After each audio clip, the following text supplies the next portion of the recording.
Good evening, everybody. Good evening, good evening, good evening. Glad to be with you all once again tonight for another episode of the P.W.P sessions. That's the Poets with Purpose sessions. I am your host, Noel Figueroa, and I'm excited and grateful for the opportunity to interview another awesome poet and author and also publisher by the name of Tony Langhorne. For those of you that are not familiar, the PWP Sessions podcast or the Poets with Purpose Sessions podcast is a podcast where I interview new or established authors of poetry, and I feature a performance of their work along with an audience Q&A session. I am Noel Figueroa. I am the host. I am a poet, author, blogger, workshop facilitator, and event host, and I'm the creator of the PWP Sessions. Now, before we get started, I'm going to just read a brief bio about tonight's guest, Tony Langhorne. Tony Langhorne is an entrepreneur poet, an author, artist, and entrepreneur who has a passion for both creativity and the people who create.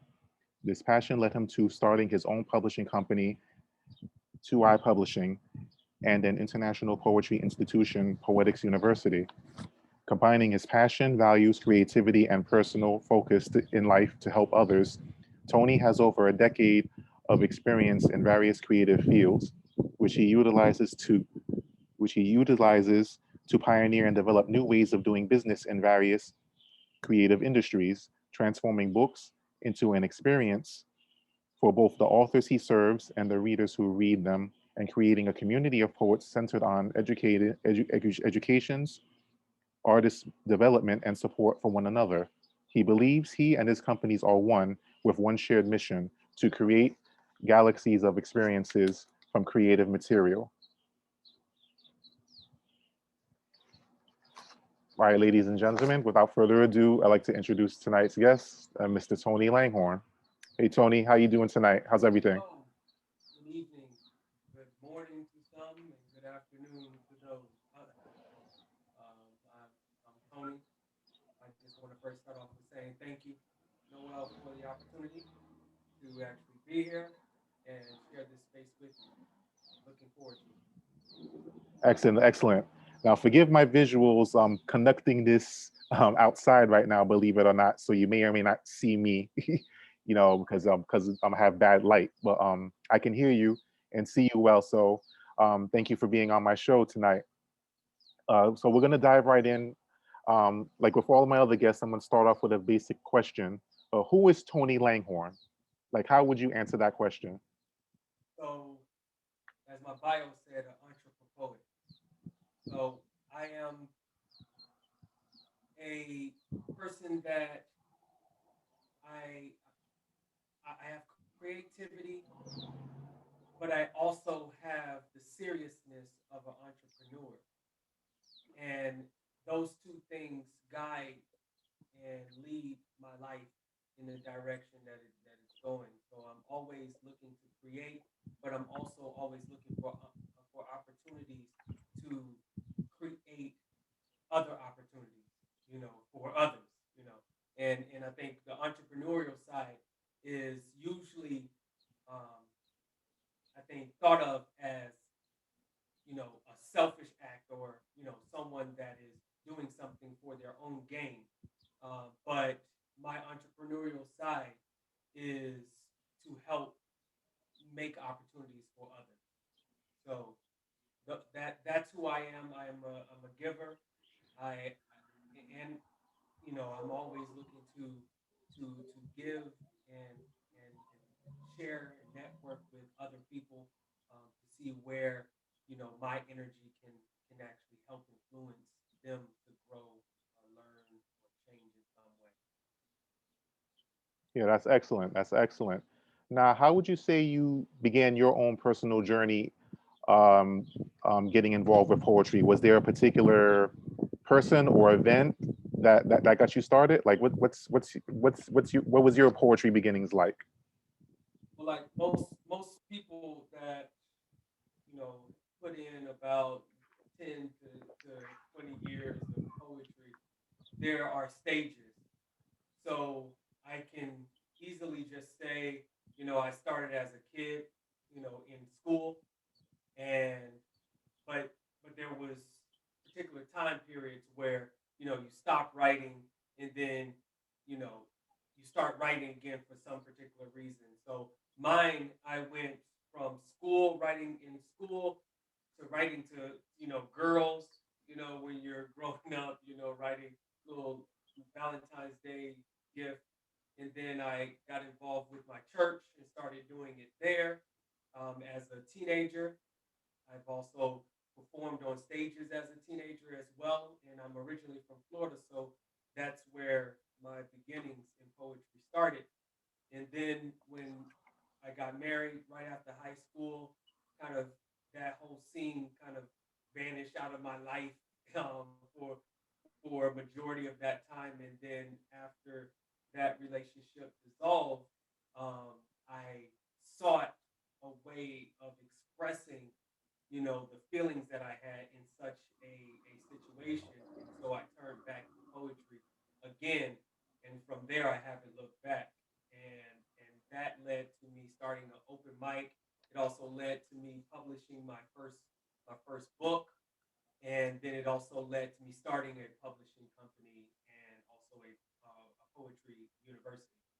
So those, some people may understand it, if you have years, it kind of seasons, and throughout all of those, you experience growth, you experience a different perspective on life, and so you take all of those and you utilize the gift of poetry to express it in the open.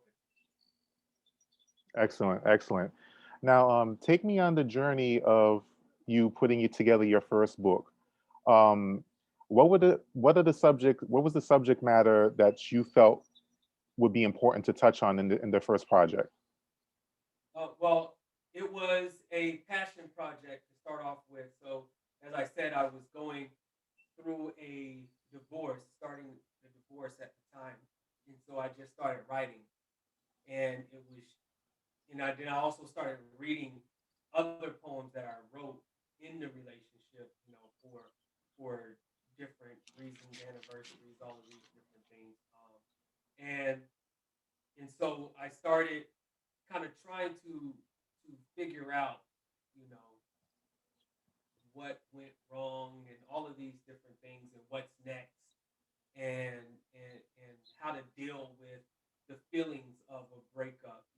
A lot of the times, when you think of breakups and the pain and things like that, it's normally projected or visualized through the perspective of the woman, and it's usually the male is the assailant. And in this particular case, it was not that. So I felt like I was in a position where it was uncomfortable to share feelings, but I knew I had them, and I knew I had to have some way to actually get them out of my mind, because mental health is so important. So I wanted to make sure that I kept myself balanced in life. So I wanted to get it out. So it was just starting off just writing, and then I started doing the open mic and reading it out loud to other people. As I created things, I would read them on at the weekly open mic, and the reaction or the impact that some of the poems or words actually had on people made me realize that, there may be a message here. There may be something that I can do to give someone a my story or my journey in a poetic form, to help them, um, you know, eventually get to the same resolve that I got to at the end of that experience. And it all deals with love. And so I got to the resolve that basically love starts within before you can actually give it out to another person. If you think that love is fulfilled by another person and you were incomplete without the other person, then you are basically functioning off of insecurities. And I did that for a while. I was in a relationship for 13 years, and you would have thought that everything was great and happy, but there was insecurities that were rooted in the relationship on both ends. And so this book project came out of all of that experience, the open mic, writing, and then I started after I decided that I was going to write a book. Um, Basically, I saw someone else had a book, and I asked them questions about like the process, and they were telling me, and I was like, okay, I'm going to try to do this. And so I went and I sat down, started putting together, categorizing the poems, and then I just like let it develop organically to reach the final product. But it was, first putting together everything that I had as far as my catalog, and then starting to weed out topics. What topics are similar? And the overall topic was love.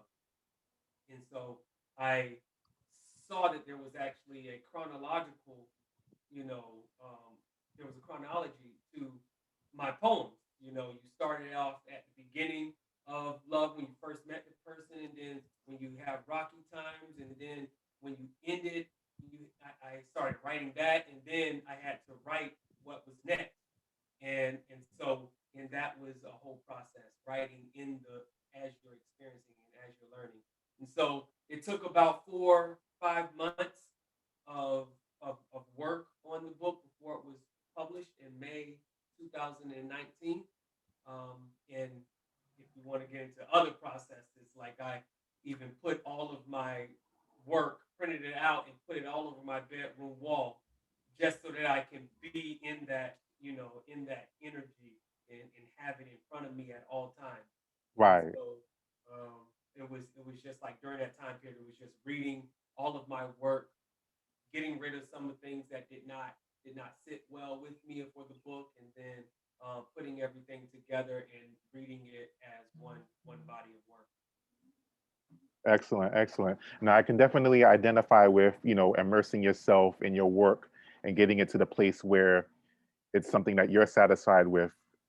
And, and also the fact that the need to tell your particular story of the issues you were dealing with at a particular time in your life, and and most people when they read a poet's work, they would definitely appreciate the transparency, of what you're going through, because you never know who can relate to your story Mhm. when you choose to put it out there. So I'm happy to see that you were able to get that project in place where you could feel you were able to convey your emotions in the way that you saw fit for yourself. Yes. And who would you give credit to? Is there anyone that you would give credit to that you can say encouraged you or supported you with that first project? Yes. My fiance now is one of the people that was very influential in some of the work in there, as well as you know just supporting me in general as an artist and wanting me to be better at what I was doing and the passions that I had. So shout out to her name is Dawn Benton. So shout out to her. Awesome, awesome. Yeah, it's definitely good to have support as an author and as an artist. It provides a lot of encouragement, especially when it's your first project. Hmm. And considering that this is a self-published work, how would you describe your experience publishing this book yourself as opposed to going the traditional publishing route? So I did a lot of research, and one of the things that I had, as far as an advantage, is that my major in college was architecture. So I knew all of the creative suite, design software. So when like normally you would have to either upload it to Amazon from Word, and layout is just, limited based off of Word. I was able to kind of go into the design the design software, and lay it out how I wanted it. And one of the things about this book is that it's all black pages. And that was one of the unique things that I wanted to be a part of this project, and it was one of the the biggest headaches that I had during the process, because the printing, the print house, which was Amazon at the time, um, they, they're used to printing white pages with black words. So when you actually get a project that has black pages with white words, the there are errors as far as alignment. You'll have a white line here, and and so I had to make sure that if I was going to be distributing this product, that they could produce a quality product each time that is, with the black pages and matches the brand or the aesthetic that I was trying to do. But that was the easy part. Editing was one of, the hardest parts, which I did a lot of it myself, but then I then relied on other people to read it. My fiance as well is one of them, and and get feedback from them on what poems should be there, what poems shouldn't, changing, verbiage, grammar, things like that came up as well. So just having resources is was also one of the advantages. Having people that either had experience or could dedicate the time to looking at your work with a critical eye, and then getting into the design the software. Why do I keep saying product? Software was easy after the poems were selected. So, and then Right. going to print was easy as well. So, it was a hard process figuring out the minute details, but once you got that, it was just it was a system, and this is the same system that kind of helped me launch the two I my publishing company, Two I Publishing, that which gives the authors a chance to, help in the creation of their project with, not feel like they're just being pushed to the back. I involve them in that process because I went through it myself. Excellent, excellent. Now, when that book was done, what was the reception to it? When like, what? Well, first, let me say, what was your reaction like when you first opened up that box and saw the finished product, and then what was the reaction of other people that were, looking forward to the book as well? The number one word that I said and other people say is it's beautiful, and that's because of the simplicity of it. I respect a minimalist design, no matter if it's art or architecture, because although it's simple or basic, there is still complexity in the basic, and it's inside of how it makes you feel, and what does the simple do to people is the complex part. And if you actually utilize these basic design things, you can actually make an experience with either a artwork, architecture, no matter what it is, or even a book. And so that's what they caught on to a lot of the things that I did intentionally. So the book is black.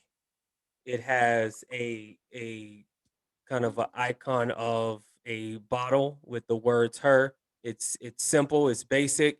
The bottle leads to the back where the words, you can't really see it with the thing here. Oh, and then there's words here, and then there's words. So it's basic in design. And then when you open it up, the black continues, and then there's also certain things like on printing on one side of the page. A lot of people recognize that, and they were like, it kind of absorbs, it kind of pulls you in because you're reading one poem at a time. And so this was intentional, it's the feedback was real. Like, people really enjoyed the process of reading it, not just the words, but the process. And that is one of the things that I talk to people about, in far as authors that come to me, is understanding that your book is not something that's just going to be on paper. It should come off of the paper and pull people in. And you can do that with a number of things. And so you just have to figure out what thing do you want in your project. So I hope that answers the question. Yes, definitely, definitely. And I first want to, I congratulate you on this project. The book is dope, by the way. I'm unfortunately I haven't gotten the chance to get my copy yet, but the Mhm. visual I can see the visuals are dope. It's very unique. It does grab people's attention. It certainly grabbed my attention, and I give you props for taking a different approach, to getting your book done in such a fashion. So Yeah, definitely, it's definitely an eye opener for sure, for sure. thank you. Now, you mentioned you talked about in terms of subject matter you've dealt with, like love and relationships. Yeah. What other topics do you cover with your poetry, and is there any particular subject that you like writing about more than others? You want to know in the book? Well, like in general, overall. Okay. Well, I do like nature. I like relating things to nature. I also have, you know, uh, it's any topic that I experience myself. So I was a big nature being in Florida. We get outside. We were always outside and as kids and even as adults. So because you can go out all year round and it's just beautiful. So I usually like using nature a as inspiration for poetry. um, One of the things that I discovered up here was erotic poetry, and that has become one of my favorite genres. And shameless plug, but I have a workshop coming up next week at Poetics University called Moist Stimulation, which is going to be an erotic poetry workshop where we are going over writing erotic poetry using the five senses. And we do a two senses a day, and the last day we do a collaboration of um, more than one sense. So um, that is one of the I love the liberty that you get in erotic poetry, and looking at it more than just being being like talking nasty or anything like that, but Right, looking right, more creatively and intellectually at the fact that we it is something that you can't ignore. We have a natural instinct for pleasure, and just like we can write sad poems because it's something that we feel, we can write happy poems because it's something that we feel. We write, about the sunset and nature and all that stuff because it's something that we see. But when it comes to erotic, they're like, oh, I'm not, I'm no good at that. But you see and you feel in those acts of pleasure, and to express it is the same way this, and for the same reason that you would express any other genre of poetry. And so I really respect the art of erotic poetry as a craft. And also I love being a part of it, being able to use metaphors and similes and and and just no limits to what you can actually say. right. So it gives the palette for creativity a lot more range. Definitely, definitely, and I commend you for that as well, because especially when it comes to that subject, you want to stay away from the typical cliches when it comes to that subject matter. So it's good to see you, taking it deeper, and but yet keeping it tasteful, but yet creative and interesting. So that's Yeah. an awesome thing that you're doing. Yeah, thank you. Now you hear the word representation, spoken on a lot in terms of artists and the arts. How important is it to you that when it comes to your writing overall, that you're represented 100% as far as like your manhood, your race, your ethnicity, your religion, if it applies to you? How do you feel? How important do you feel it is as a writer to be sure that you're represented in all of these areas? Represented, I'm sorry, you mean represented on, like, by others? No, in terms of yourself, like when you write, like how important it is it that you feel that you're representing yourself, like as a Oh, as a black man, or or you're making sure that you're represented, making sure that you're representing your race, ethnicity, religion, if it applies to you. Like how important is it to you to make sure that you're being represented to the fullest extent as a got writer, as an artist? got you. Yeah, so with me, I kind of, trying to how do I put it? I actually usually I have poems in my catalog that touches on race and touches on, black, being a black male, and it is something that I'm passionate about. In general, as a whole, when I attach to something, I want to be attached to being a phenomenal creator. And whether my skin was black, white, whether my race, I would I would rather be acknowledged in general, than to be categorized. And it's not to say that I don't want to represent, you know um my race or anything, but whenever there's usually categorization, there's always a hierarchy.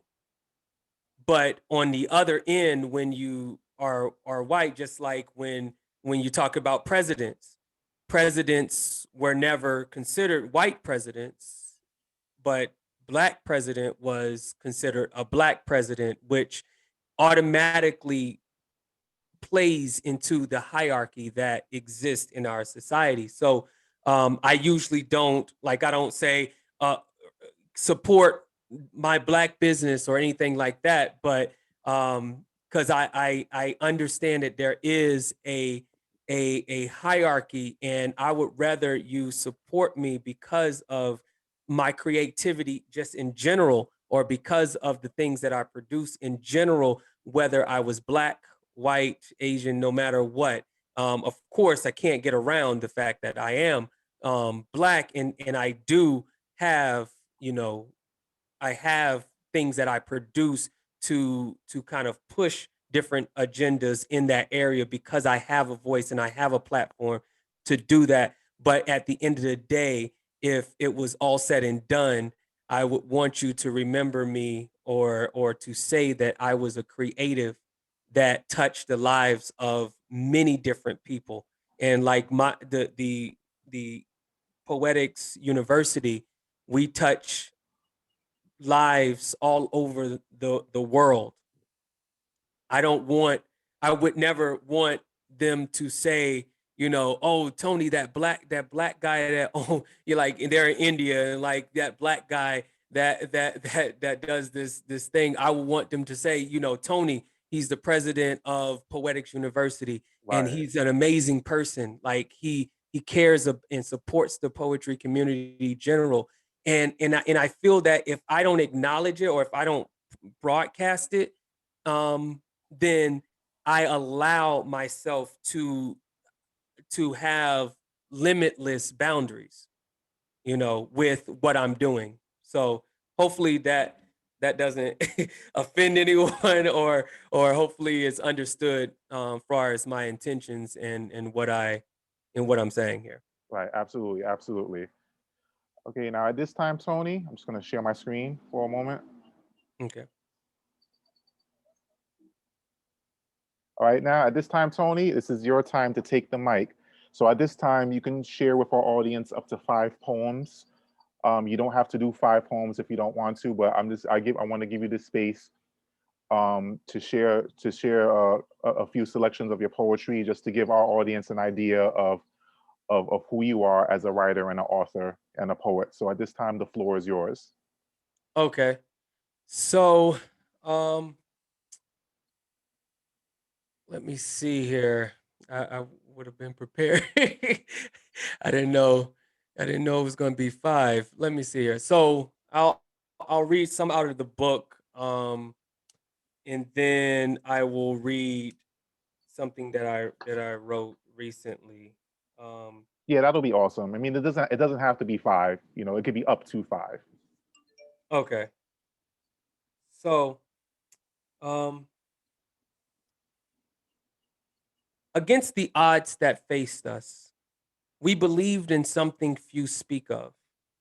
Knowing that judgment could come on a daily basis, we had the audacity to love. From the start, we knew this would be different. We knew the stake at hand. While the world around would not accept our love, we still stood hand in hand. As time went by and together we grew, weeds were in between our branches. The more we wanted happiness, selfishness infested our circumstances. We soaked ourselves in weedicide, hoping that it would remedy, contemplated homicide and suicide from the depth of our audacity. We shed some problems, some were new, while others were relentless. Regrets were brewing, failure approaching, testing whether our love's authentic. Together we started, and together we went through weather, regardless of the world's 2 cents. We had the audacity to believe in the unconventional, that true love should be us together being pure and more than sensual. Fertilized by truth, we grew together in the physical, metaphysical, mental, intellectual, biological, and the spiritual. This relationship has permanence that can't be comprehended in the visual. Our hearts were invested as capital to fund a unity that guarantees residuals. We are no longer individuals. We have intertwined in our existence. We knew exactly what we wanted, and in each other is where it existed. From our first hug and our very first kiss, I knew we were meant to be because we shared in a joint audacity, this great audacity to love. Thank Wow, you. powerful piece, bro. Powerful piece. Thank you. Thank you. Um, so this is called Once Upon a Time. The last one was called Audacity to Love. I want you to touch me the way you once touched me upon a time. When you let your fingertips glide around my abdomen and along my spine, our skin melted from our body heat like chocolate as your skin pressed up against mine. We touched each other once upon a time. I want you to kiss me the way your lips once kissed me upon a time. When you kiss my lips, my neck, chest, abdomen, and my shaft all in a straight line. Your lips were soft and plump as you applied gloss and lipstick the color of red wine. We kissed each other once upon a time. I want you to hold me the way your arms once held me upon a time. Like on those cold nights under the moonlight, how your body wrapped around me like wild vines. Your hands would hold me tightly when I was on your insides as your heart rate increased and the pleasure climbed. We held each other once upon a time. I want you to be to me what you were once to me upon a time, making me laugh and bringing me joy. My life was at its prime. Your mind stimulated my thoughts, your eyes were my muse, and your smile was my sunshine. You were everything to me, and my life was complete, at least once upon a time. Thank you. Excellent, bro. Excellent. So this is the last one that I do from the book. So this one is called Have You Ever?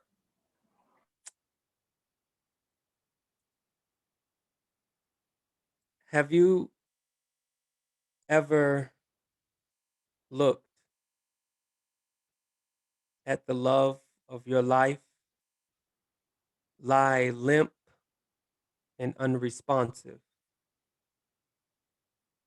When you call her name, her no response returns, not because she is asleep, nor because she did not hear you, but because the goose was gray and the rock was named Sir, and she had a friend named Jin, and now all of them have robbed her of her consciousness.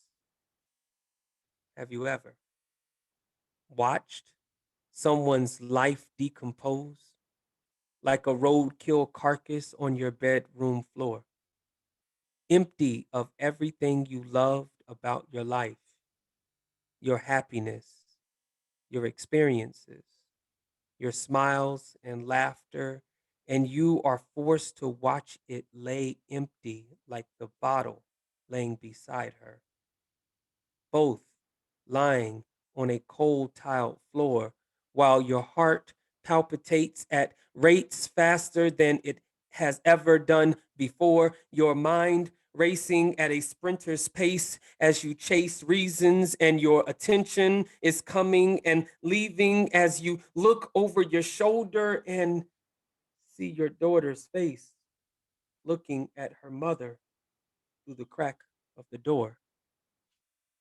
Have you ever witnessed self inflicted pain or had your eyes stained with the images of blood leaking out of the body you once kissed, you once made love with?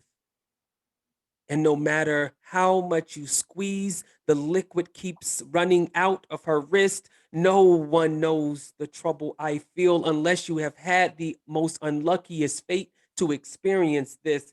Have you ever wanted someone to live way more than they would like to?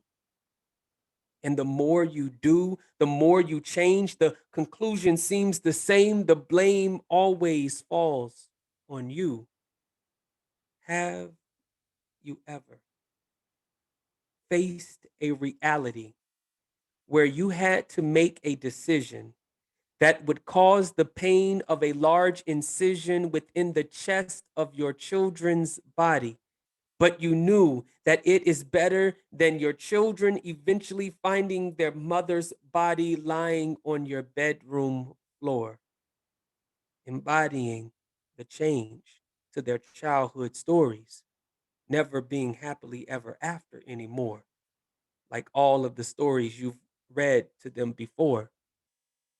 Have you ever had to endure such a self inflicted, unnatural disaster, ending with internal bleeding and life receding, and no one believing that this could ever have happened? Have you ever left because it was the only option that left you not incarcerated, her not incapacitated, and your children not deteriorated, but your home would be incinerated? And the more time you spend contemplating, the more she keeps intoxicating. So you turn to your poetry and write how you feel, being the only thing available to deal with life this real. Have you ever? Because I have. Thank you. Wow, bro. Excellent, excellent poetry. Poetry on point for sure. Thank you so much for coming through and sharing those pieces. Oh, I have one more. I have one more. Sorry. Oh, do Sure, I have sure. time? Yeah, yeah. Do your Do thing. I Do have your one thing. time? Okay, sorry, but I was No saying that worries. was the last one from the book. My bad. I'm Oh, sorry. no worries. No worries. um, Powerful stuff. so I didn't want to leave you there. I will. This is called Galaxy. Come with me. and dive into a sea of possibilities. Willfully submit entirely to let me persuade your dreams into reality. As I flow into you and we become one genetically, let me influence your orbit to strengthen your gravity, constantly pulling positive energy closer to your core, to the center of your existence, down into your most deepest cavities. Let me expand your mental capacity to give way to your fullest capabilities. Enthusiastically, I lead with words and passion down paths that can challenge and create anxiety, but come with me. Find surety in my audacity. With Big Bang theories, we can bring series of planets into actuality and produce fruit from each limb and branch of our apple tree. We can plant seeds that root in destiny to reach multiplicity. See, we have the ability to feed and nourish a universe. So it should be easy to provide the needs of our community. I need you and you too to come with me. And we together will form mastery to make ripples and ponds and or uncharted seas. With voice and speech, I speak constantly to make change in lives and create hope like the Obama presidency. I wrote the pill down your throat so you can quote my lines and find the rabbit hole is actually my personality. Of course, this is not the Matrix, but I'm Morpheus trying to take this prophecy to run its course in just the one identity. All you need is the source or a force that can transform words into notes to orchestrate a symphony or entice a city to believe in dreams after becoming woke, because a city can lead to infinity and beyond. Literally, a poem can live on when your soul has left a vacancy physically, because my angels are low and phenomenally present spiritually. So come with me and open your mind and soul to my intuitive energy to conceive curiosity and carry imagination through a full term pregnancy. Let me help you give birth to new expression with emotions and sensitivity. I can fertilize your creativity with clarity and sculpt prophecy out of your spontaneity with assertiveness, confidence, surety, and dependability. So come with me and find your orbit surrounding me. Secure your light in my poems with other stars who are held in the grips of my security. I am honored to give my loyalty in the activity of placing you in the night sky perfectly where you are meant to be so you can shine. Big bang and expand your art and creativity after you come and become a part of me in my ever expanding galaxy. Thank you. Wow, wow, wow, wow. That was lit, bro. That was lit. That was lit. Thank you, thank you, thank you. Awesome poetics from Mr. Tony Langhorne. Now, Thank at you. this Thank you. time, I'm going to share my screen again because at this time, we're going to get into our audience Q&A. Now, at this time, if anyone in the audience right now, if you have a question or a comment that you would like to share with Tony, you may do so at this time.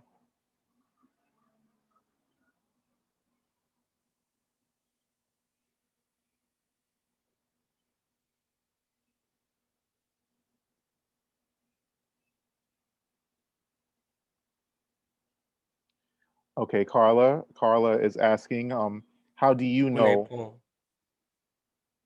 Oh, sorry. Go ahead. Carla is asking, how do you know when a poem is finished? So, how do basically the poem knows when it's finished. I mean, I don't know anyone else's creative process, but I cherish an ending of a poem, and a lot of the times I put a lot of work into the ending, but I never know when it's coming. Like I sit down to write, and then I'm like, okay, I don't even focus on the end. I focus on what is now, what am I trying to express? Because whenever I'm led to write, it's usually some type of inspiration, or if I'm actually having to sit down and write something for a project or a performance, I still allow the pen to lead. Or now I don't write with pen, but I write with a computer. But I allow the inspiration to lead, and then when I get to a certain point, it's like the words come to me, and then sometimes that's not the end, or sometimes the poem is not finished, but I get out what I needed to get out in that session, and then I go back and I read it later, a day later, 2 days later, and then I kind of fine tune, edit. I add some things, usually add some things to tie in if I didn't actually strengthen the idea, if I mentioned something but I didn't actually elaborate on it. I'll come back in to add some more words, take out some words. So it's a process, and I mean, creativity is a life form of itself. It's not a straight line at all. It's more like wild vines. Right. And I mean, I could go back on some of the poems that I wrote, in this book, and I could expand on them, and they would be a heck of a lot better now, because I've lived life a little bit more in these last 2 years, and my perception and the knowledge that I've gained is also increased. So I could go back and write more to a poem or rewrite a poem, and it would be a heck of a lot better. So it's never done. Poems are life forms. They grow and change. And the thing is, I think one of the poems that I read was talking about how it was this one, the last one, the galaxy. How the poem can live on past you leaving your vacancy. And I have uh, a reference to Maya Angelou, because her phenomenal woman, she sat down and wrote that poem, but it has become something way more. It has influenced so many people to write down, make music, make a movie. Like, all of this stuff has been from a poem. And so the poem is never finished. That is part of the thing that lives forever, eternal life. When you share your words with others, it continues to go on. It ripples into infinity. Awesome. So, Awesome. which poets inspire you to write? So you're gonna laugh at first, but I'll get into the real ones.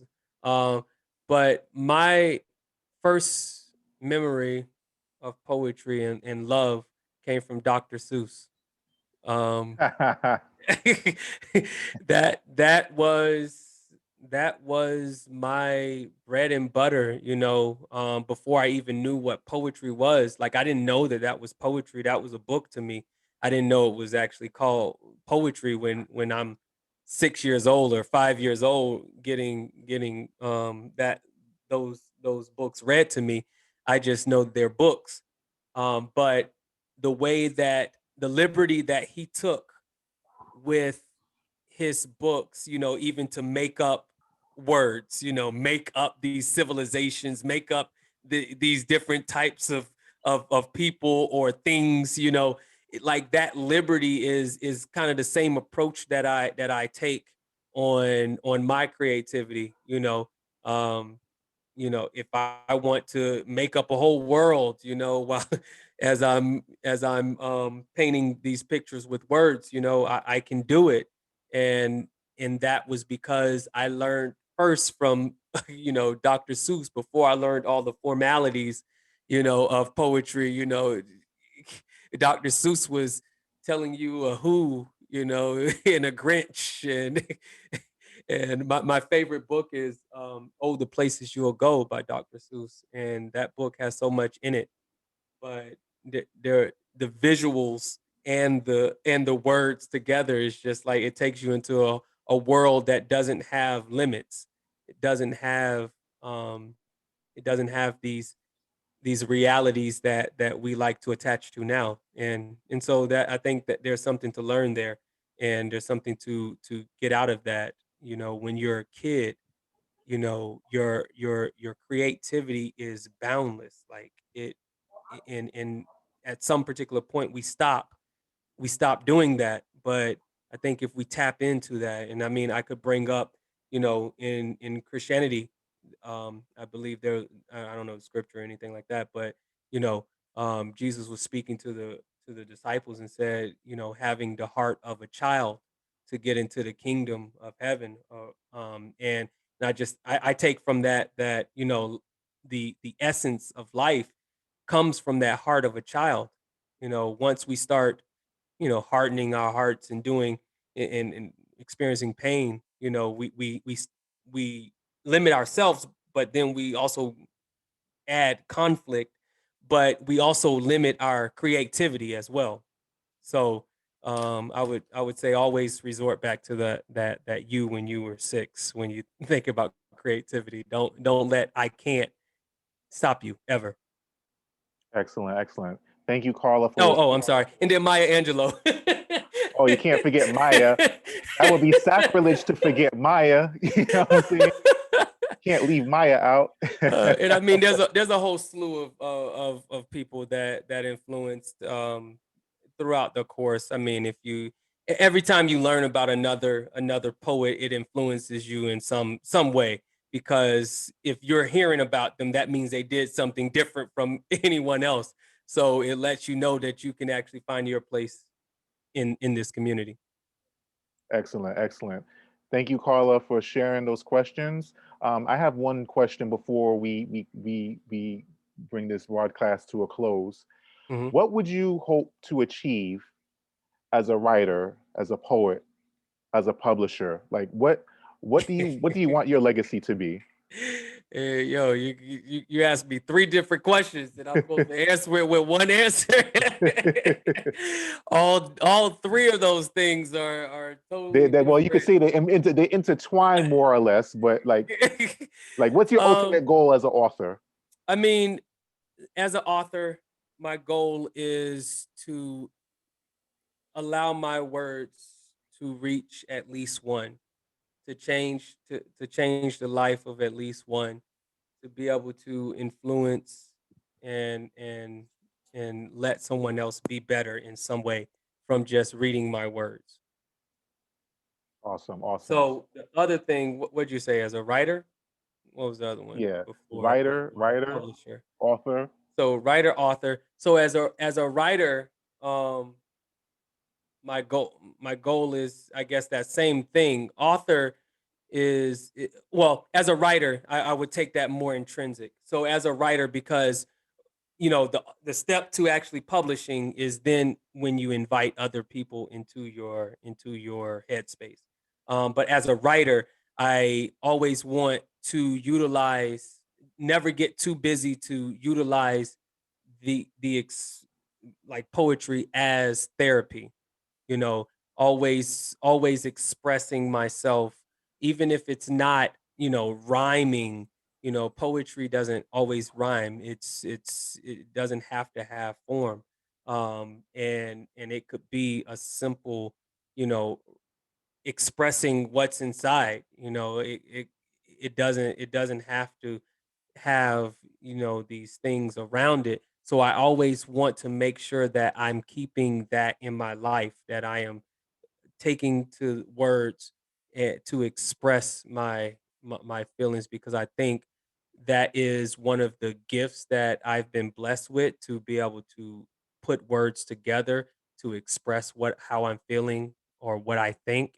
So if I confine that and I don't actually do that, then that energy comes out in some way. If you don't express it one way, it'll come out in some way. If you suppress it, it may come out in your behavior. You're stressed out, but if you actually wrote on a regular basis, you could actually, relieve some of your stress. So as a writer, that is what that is. Now, as a publisher, that poem Galaxy is kind of to the people that are entrusting me with their their gifts, with their voice, with their purpose. And so my goal is to create a galaxy. So not an empire where I'm ruling over, people's gifts and their talents and stuff like that, but a galaxy where they are free. There's this energy that binds us together, but they're independent and they are growing, and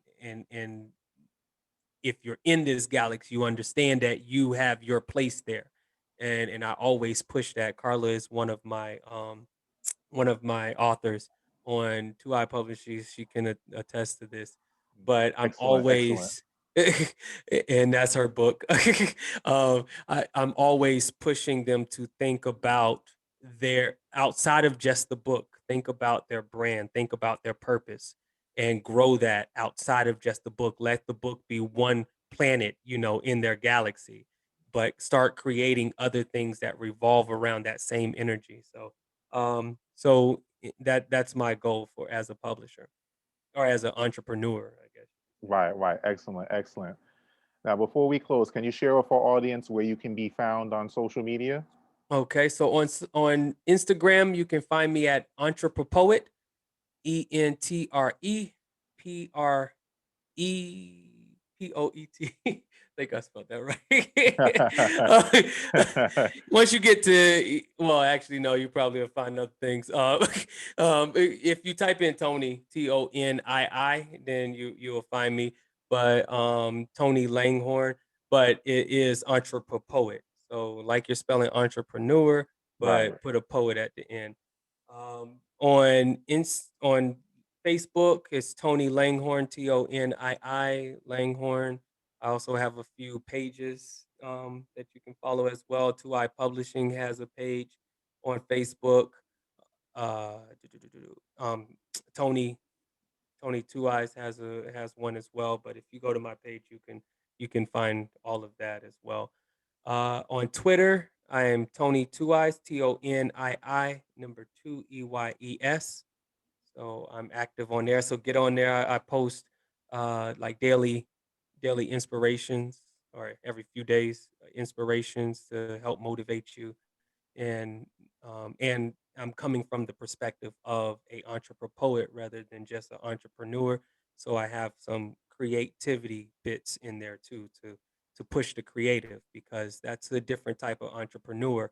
And if you don't understand that you're an entrepreneur, um, then you have to follow me, and you'll understand that if you have a gift for anything that you're doing artistically, then you're in business, and there's a demand for what you have to supply. So if you think like a business, then you will be treated seriously, and not just like this is your hobby. So and then you can always go to our website, Tony Inc. TONIIINC.com. That's three I's in the middle. And all of my ventures are there. We have a clothing brand called P. This is the hat. Nice, nice. And it's blending fashion with purpose. Our first collection is called Culture, and that is for the unknown contributions that African Americans have done for our society, not just United States, but for the world. Not only the entertainers or the politicians, but also we have inventors, we have scientists, we have some people that discover some amazing things that we use today, and we don't even know it, because it's not taught to us in school. So just like how we put Malcolm X and Obama or Martin Luther King on a shirt, I wanted to honor those people that are not recognized for the things that they have done, and the contributions that they've made in being black. I want to recognize them, and so I just launched a new collection that actually puts a QR code um, on the back, where you can scan it and it goes to the biography of the person on the front. So check that out. And that's new stuff. let your clothes actually educate. Um, and we have a tea company as well. I'm going. I'm just like I don't want to make it an infomercial, but just check out Tony Inc. There's a lot of things that we're doing, and it's we. It's not just me. So check out that supporting any one of those is supporting other people as well and the things that they're doing. So please do check me out. Awesome, awesome. Well, it's good to see you branching out into all of these different avenues. So I wish you much success in everything that you put your hands to. So Thank you. as we close, I'm sharing this one final screen because I want to take this time out to simply say thank you. I want to thank my guest, Mr. Tony Langhorne, for coming through. This was a great conversation. For more information about Poets with Purpose and the Poets with Purpose Sessions podcast, you can go to the Facebook group, Poets with Purpose. You can also find us on Twitter, @Poets Purpose. We're also on YouTube, Poets with Purpose. Now, stay tuned, y'all, for episode 9, featuring another great poet in their own right, Miss Emily Buig. And that interview is coming up on Saturday, May 29th, 2021 at 7 p.m. Eastern Standard Time. And for more information about Poets with Purpose or the Poets with Purpose Sessions podcast, you can call me at 646-372-6230, email poetswithpurpose@gmail.com. And lastly, all my flyers, logos, and all my graphic design work is done by the awesome team at Eclipse Graphics New York. You can go to their Instagram page @Eclipse Graphics NY to see samples of their work and to contact them if you're interested in having any projects done for yourself by them. So, with that being said, Tony, thank you for coming through this evening. I enjoyed our conversation. I wish you much success with all of your current projects as well as your future endeavors. Yes, thank you, Noel. Thank you. It's been an honor. Thank you. Thank And all of you for watching. Those that are watching afterwards, as well as those that are here with us right now. Much appreciated. awesome. Love Now, this all of you. video will be uploaded to YouTube, say within about the next 45 minutes to an hour. So be on the lookout for that so you can catch the replay and share on all of your social media channels as you wish. Will So do. thank you all for coming through. Another great episode for the books. Have a good night and God bless. Thank you.